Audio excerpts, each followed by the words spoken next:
Hi, this is Scott Tremonti of the Urban Oven. I'm going to go through a couple instructional videos for you guys today. The first one is how to light your wood fire oven and how to manage the temperatures. So I have my pile of wood off to the side right here. This is what we're going to use to light the oven. This right here is almond wood. When you do wood fire cooking, you want to make sure you use a hard wood. Anything like almond, white oak, red oak, apple, olive. Those are all the key woods that a lot of people use because they're really dense and they burn at high temperatures. My favorite here in California is almond wood, and the reason for that is that it burns really clean. So how we start off is by building a little log cabin of wood. These fire starter cubes are all food friendly, food safe. So I'm going to break up a couple of them here, throw them right in the center, and I'm also going to put some off to the sides. And then I'll continue to build a little log cabin here.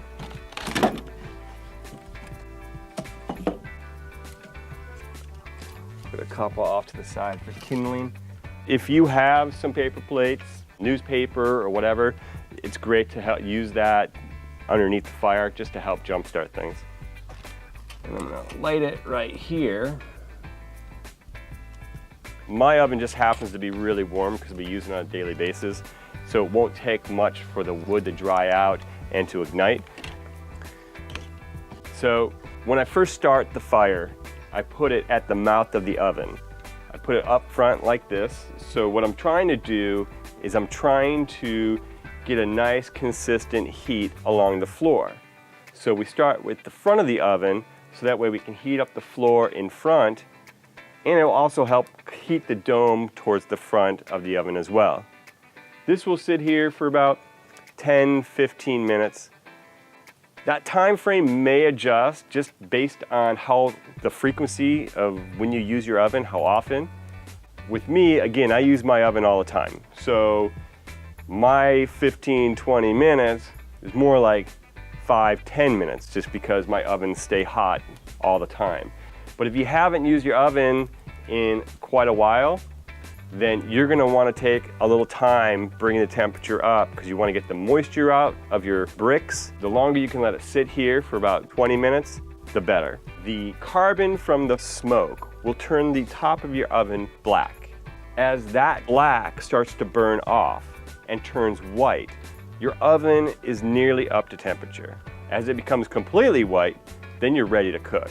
We like to call that, it's white hot at that point. Step number 2, we're going to gently push that fire into the center of the oven. I say gently because I want to try and keep the little stack intact so that way the flames have a chance to breathe so that it'll stay, the fire will stay consistent rather than trying to burn itself off. So what we want to do is keep it really hot and keep that flame really strong. This here is my utility peel. Just so happens I use my utility peel for just about everything. I don't usually use a rake or a shovel or anything like that. In the center of the oven, I kept everything intact. That flame is nice and strong in there. So it's going to heat up really quick and we'll be able to start cooking here in the next 20 minutes.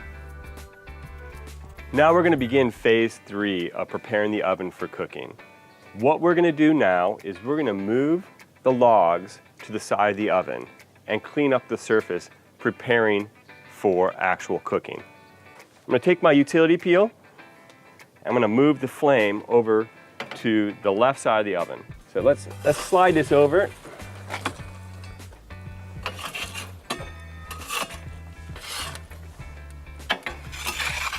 Pushing all the coals off to the side.